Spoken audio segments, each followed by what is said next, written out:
I'm ready to go. Okay, Jennifer, great to meet you. Thank you so much for taking a minute out for the show today. Absolutely. So, before we get into the work that you're doing as a storyteller and a writer, I want to begin with something that impacted us so much, and that was the COVID era about 6 years ago. It changed everything for all of us. How did you get through that era, and how has it changed the way that you do things, write, and live today? Yeah, I mean, that was a time that ended up being the catalyst for a lot of transition for me. When COVID started, I was working as an assistant head of school, director of curriculum and instruction for a small school in Southern California. And I was asked to transition immediately to basically tech help, right? Where I'd been working with teachers on developing curriculum and working with students in the classroom. Suddenly, a lot of our teachers were struggling with, we went online. So designing online lessons, managing everything that they did through an online management portal. Um, and and I think that on top of kind of some other experiences that I'd had recently made me feel like we needed to rethink the way that we did education. I had been prior to that school, I had been working at a school in Massachusetts where um, it's an interesting town where half of the population is Puerto Rican and many of them first generation from Puerto Rico. When I was working there, they had a hurricane in Puerto Rico, and we got 120 students to a school of 1,200 in a week.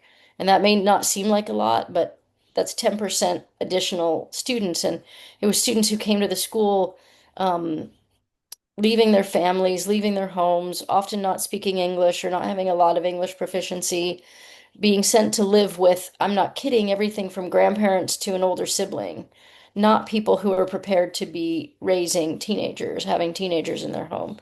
And culturally and experientially, I started to realize that we couldn't just expect those students to drop in without a lot of additional support and be successful. And I think that's true for many students across the country, that they need more support than we're giving them. They need to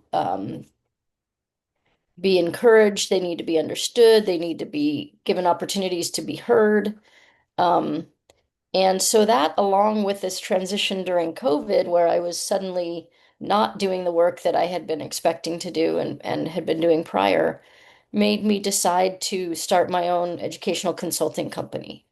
So um, after I suppose really even in the middle of COVID, I decided to do that, and just put out my own shingle and started learning a lot about how to market myself and where to find clients and developing training programs and education programs and supporting schools and teachers. And then I even branched out into like providing information to corporations and nonprofit organizations about how to support their clients and how to be inclusive for their staff. Um, yeah, so it changed a lot for me. Um, Changed a lot for me, a lot in the way that I looked at education, right? And then I know that there was so much struggle with teachers who were in the classroom with students returning after COVID and having not, they would say to me, I could tell you which kids were online for a year, because of the way that they struggled when they returned back to the classroom. And so I think a lot of teachers have, in some ways, it's positive, right? So during COVID, I was able to reach much more, um, many more people virtually, right? I would have training sessions online with hundreds of people across the country, sometimes across the world. Students who might have been students who struggled with some of the in-person interaction. There were some kids who did better being online. Um, and so I think it also gave us a different lens of how we could leverage that. How can we use the opportunities that we found during COVID to continue to build larger communities? And, in some ways to support students and students with disabilities and learning disabilities by providing them this platform that might be helpful for them. So the one part of me that's unique, and the reason why I'm so interested in your story is I'm an IT technician by day for a school Mhm, district out here in Kansas City. I've been in mhm. here for over 20 years, so I've seen how rooms and buildings and, as you probably know, support staff see things in a different way, but we got a pretty good beat on how things can transpire. And my son's on the spectrum as well, so I know from the special needs aspect of it. And I think now that we've kind of have the chance to really look at what COVID did to the world, I think the most damage that was caused was the kids. That cutting off of the emotional, social, academic, and all of those things has stunted them. And I don't know that the educational system will be able to fully get out of it for another 4 or 5 years. I think it's going to take the full life cycle of who was affected by that to get back to some level of regularity. I think it was really, really hard and bad on the kids.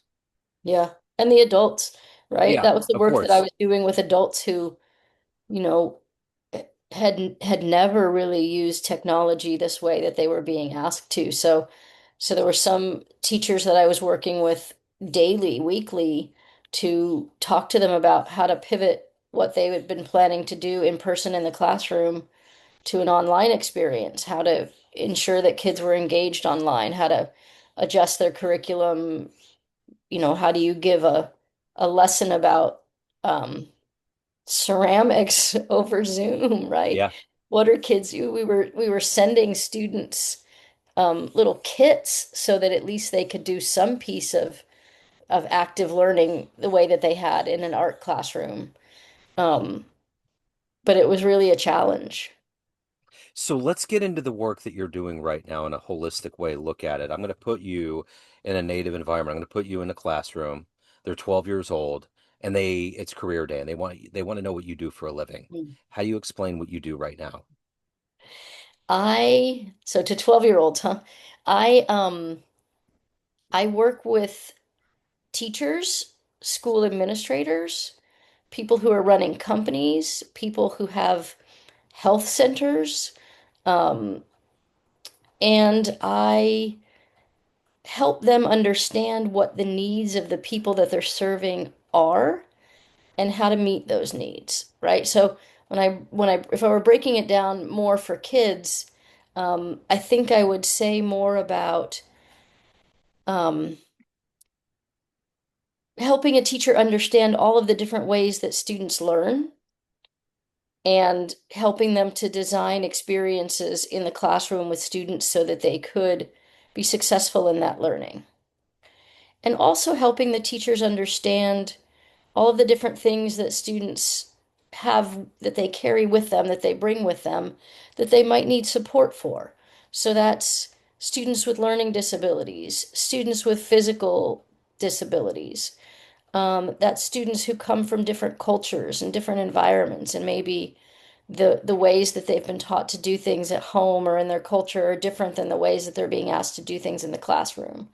And so I work with teachers so that they can better understand all of those different needs and all of the different experiences that their students come with, and make sure that they're finding ways to build an experience in the classroom that allows everybody to be successful, right? So I remember, and I think this would be an interesting story to tell kids, but I was teaching middle school one year. This is many years ago, but I was teaching middle school, and at that time, nobody was talking about neurodiversity. Nobody was really talking about autism.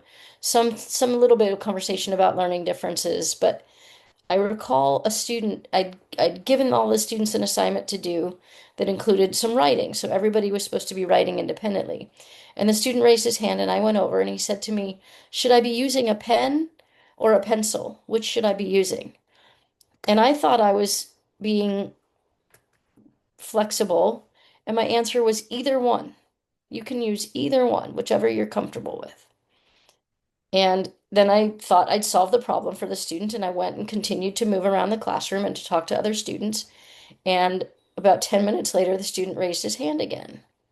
And I went over and he said, "So should I be using a pen or a pencil?"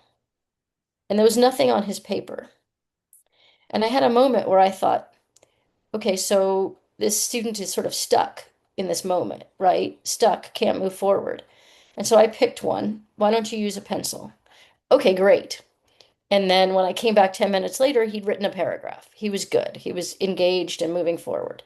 And there was a moment that I had where I thought, I don't understand, I'm just beginning to understand, right? What this student needs from me to be successful in my classroom. And obviously, something like options, where I think of those as a good thing for people, that was a stumbling block for this student. So I Yeah. needed to understand this student and what his needs were and be able to um, support him in meeting those needs, right? He was great once I made that the decision for him and helped him move forward. But I just recall thinking, okay, I'm gonna need to reach out to the student's parents to find out a little bit more about him so that I can serve him well, because clearly what I initially did and thought was like my instinct and my go-to response was not helping him. I also think this is very different, but similar kind of ways of understanding what students need.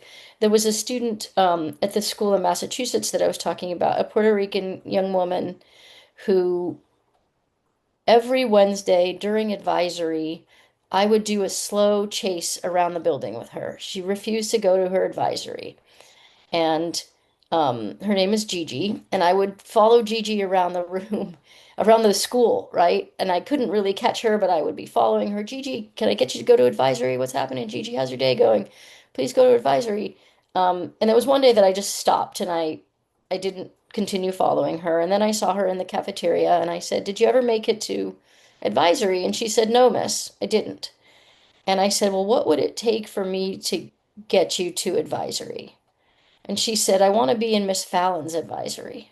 I trust Miss Fallon. I like her." And I kind of cocked my head and I said, "Really? So that's all I need to do is change your advisory so that you're with Miss Fallon?" And she said, "Yep." So I went to Miss Fallon, who said she usually winds up in here anyway. I have a good relationship with her. Yes, go ahead and change her into my advisory. So the next day I saw this student and I said, "I've changed you into Miss Fallon's advisory. Will you be going every Wednesday?" And she said, "Yep, no problem." And she was never out wandering during advisory again. But I said to her also, "Why didn't you just ask for that? Yeah. We've been doing this for weeks and weeks and weeks. Why didn't you just ask for that?" And she said, "Because every other time I've asked an adult at this school or I've asked my counselor for something like this, the answer is no." Wow. Right? And I had this moment that, again, these things really stick with me, right? The story that I told you before really sticks with me of like trying to figure out what the needs are for each student. And this story stuck with me because I felt like we've done a disservice to this student and perhaps other students as well who don't feel like they have any voice, they don't have any agency, right? It's one thing to ask unreasonable things, right? I want my math class to be the last class of the day and I want it to be this teacher and I want it to be in this room, whatever. There are things that students might ask that might be unreasonable, but her request was not at all, Yeah. right? Advisory, we talked about things that were sometimes sensitive and sometimes personal. So she wanted to be in an advisory with an adult that she trusted.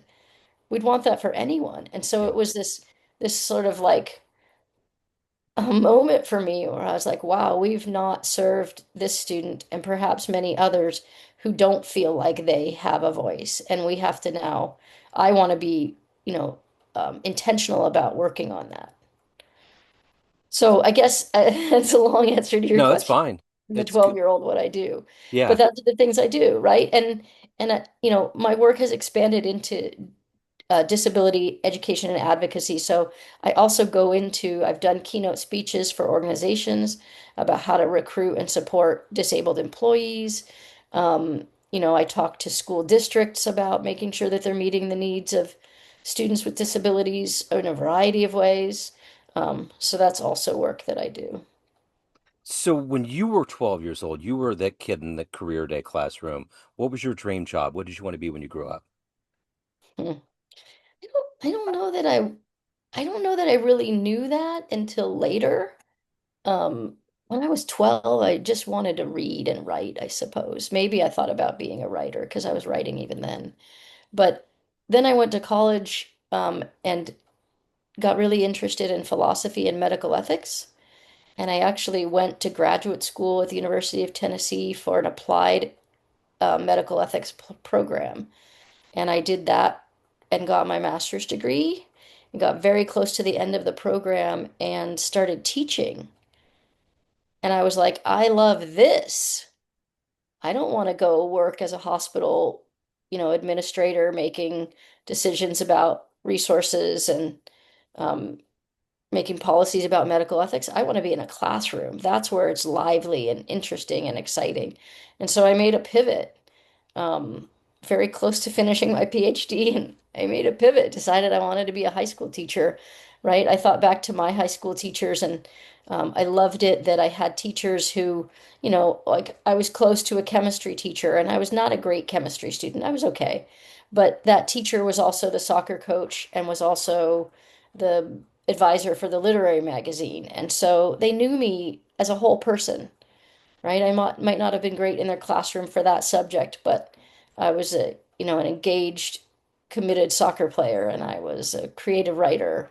And so I thought that I wanted to be that for students as well, to get to know them, not just as their English teacher, but as their advisor, as their coach, as their counselor, as their, you know, college recommendation writer, whatever it might have been. So you've had hardships and battles that you've had to deal with arthritis and even being in the education world, it's increasingly gotten more difficult. Who has been that inspiration? Who has been that hero that's allowed you to push and to continue and to become who you are today? I think a lot of it is really about my students, Yeah. right? So it's interesting with my arthritis. Like I was diagnosed when I was 6 with juvenile rheumatoid arthritis, and it wasn't something that we really even talked about in my family. Like I had to go see doctors and I had medicine that I was taking and treatment that I was getting, and we just did that, but we didn't talk about what does it mean for me to have this. And when I was young, it was really not impactful. I've been a soccer player and basketball player my whole life, soccer all the way through into graduate school. And when I was young, like I had, my knees were swollen, my hands were sometimes swollen and stiff, but not to a point where it interfered with me being active. Um, and so I was just doing my thing as a kid, and it wasn't really until I hit my 40s that the natural aging of my body and, the changes in my joints on top of the arthritis became more impactful and my disability became visible, and caused mobility challenges for me. Um, so I didn't have anyone to look to, right? I didn't know any other kids with arthritis. It wasn't something that was really talked about. I was just doing my thing. So I want to go back to the teaching. Like, when I decided I wanted to teach, it was because I felt like that interaction with students was so exciting for me. You never knew what 1 minute, 1 day was going to be like, right? I love it that students say things that I don't expect. They say things that challenge me and push me.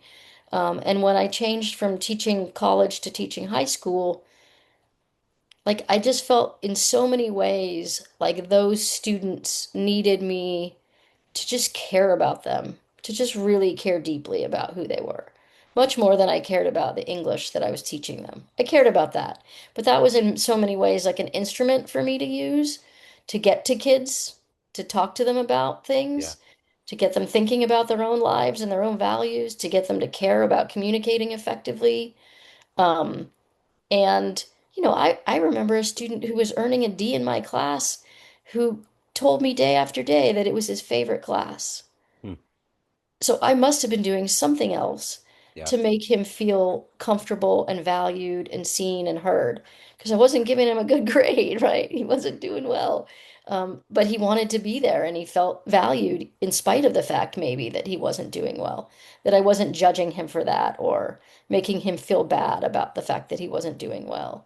Um, just so many students who came in front of me and just needed to have me see them and validate them and recognize who they were and celebrate it and encourage them.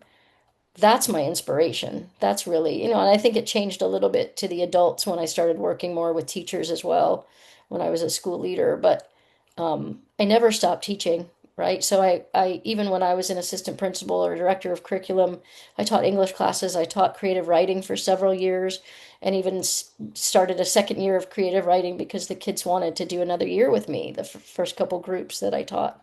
And so we did a year two. Um, and I just loved being in the classroom with those students. I was always an advisor for clubs. Like that's what kept me there and kept me motivated and continues to do so. And I'm connected with like this book that I've got, I hired a former student to do the portraits, right? I'm connected with former students in so many different ways still. So, as you very well know, being in the world of education, lots of things have changed. Lots of things have gotten a little bit more challenging, especially with COVID and what it did to the kids. Do you remain hopeful for the system, for what we're providing to the kids and what we're holistically doing in the educational realm here in America? Oh yeah. I mean, how can you not, right? If I have hope for the students and I have confidence in, you know, people complain sometimes about teachers, but I've taught in, you know, half a dozen schools now, worked as a school leader in a couple of others. Like the teachers are great, right? And even Yeah. if they're not perfect and even if they need to sort of develop their skills, they're there because they care about kids. They're there because they really want kids to do well and to be healthy and happy and successful. Um, and kids want to learn, right? Kids want to be affirmed. It's like that lesson about the student who wasn't doing well in my class, but really enjoyed being there. I'm sure he took a lot away from being in that space and grew and learned. You know, I think that school is in so many ways a place where you create thoughtful communities. And I think the people who are there still doing the work still want to do that, right? And face different challenges like AI. But, you know, I'm not teaching now, and I talk to my friends who are still teaching, especially English teachers. Anybody doing anything in the humanities, it's such a challenge to talk to kids about their own thoughts and ideas and you know, gaining thoughts and ideas from other places like AI, and what the value is in making sure that the kids are still thinking critically. And so I think teachers have to be creative in a different way, but you're still working on ultimately what I think school is how can I be a positive contributing member to the world that I live in, and how can I create a life that has value and meaning for me. So if you were to have a dream tonight, run into a younger 18-year-old version of you ready to go out and change the world, and you walked in and there was a film projector and you click play, 60-second highlight reel of the life you've lived, the choices you've made come up on a screen. Is that young version of you going to believe your life turned out this way? Yeah, I think she is. Um, I think she would be proud of what I've done. I think she was so quiet. That version of me was like so shy and so quiet and so nervous about what was out in the world that she needed to tackle. But I think she'd be really happy that I found teaching and that I've supported and encouraged so many students. I think she would be thrilled that I was still writing and developing my writing.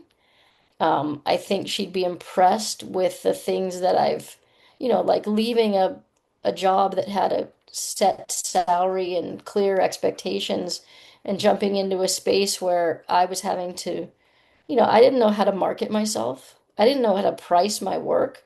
I I was working and teaching where, you know, when you got hired, they put you on a salary scale and they told you how much you were going to get and how much you were going to get in a raise each year. So I had never done those things. I think that the quiet, shy me, who was the me until, you know, college and graduate school, that me would be really impressed with the fact that I've said I'm just going to leap and learn all these things for myself. So in that highlight reel, what are you the proudest of, the happiest about? Certainly the work with students and with teachers in the teaching. And then I think most recently, the work as a disability advocate. So my disability became visible and my life changed because people suddenly saw me as someone who was like broken and they needed to say, "What's wrong with you?" or "Can I help you?" Where before that, I would stand up in front of hundreds of people and give a keynote or speak to parents and students of a large school, and I was seen as this authority. And now suddenly I was seen as a person who was like less than. And that has been a real challenge for me personally. And I've then started doing more disability advocacy, become part of several different sort of formal disability communities, and then also just made friends across the country, across the world, who are people with disabilities and disability advocates who have helped me go through that personal process of having to deal with how do I maintain my sense of myself when what people are reflecting back to me is very different than the way that I think of myself. Um, so I'm very proud of the disability education and advocacy work that I do as well. So, speaking of how you see yourself, Jennifer, everyone has a perception of you, family, friends, clients, the kids, everyone that you know, but you're the one that drives what we see. What's your perception of you? Who do you think you are?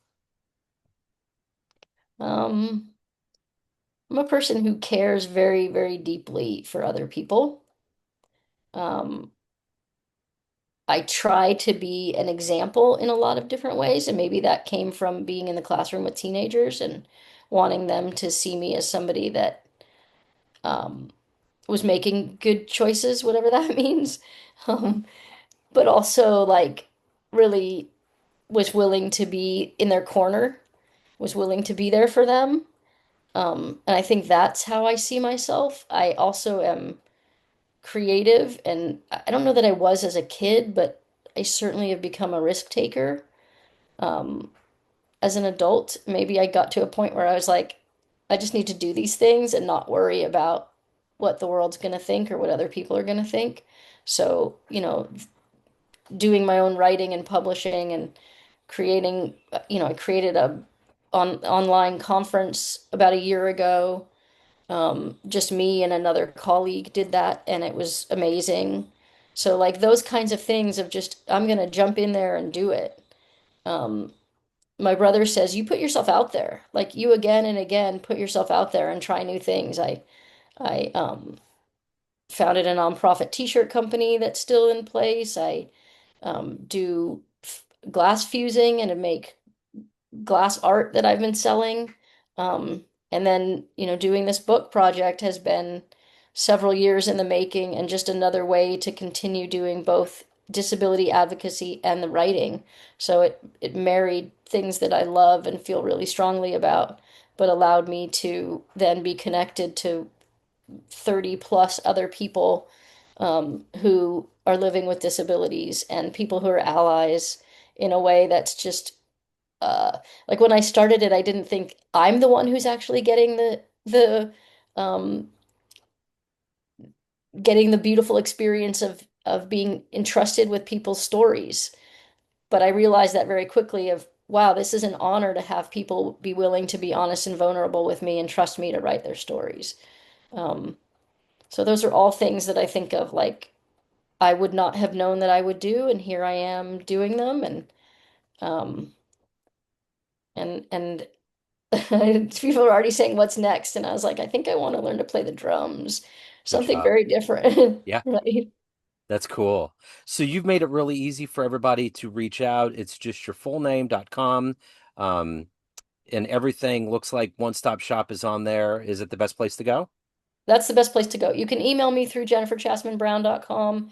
You can get a poetry book that I self-published about a year ago, and then you can pre-order C.S. Noah's Profiles of Disability, which is the book that I've been alluding to. Um, that tells the stories of 30 different people with disabilities and hopefully helps people to understand what it's like. And it's like a lot of different things, but understand the sort of scope of living with a disability and how to best be an ally for people with disabilities. I love it. Wonderful work you're doing. Thank you so much for taking a minute out today and continue changing the world. I appreciate it. I really appreciate the opportunity to talk with you. Thank you so much for your thoughtful questions. Yes, it's been an honor.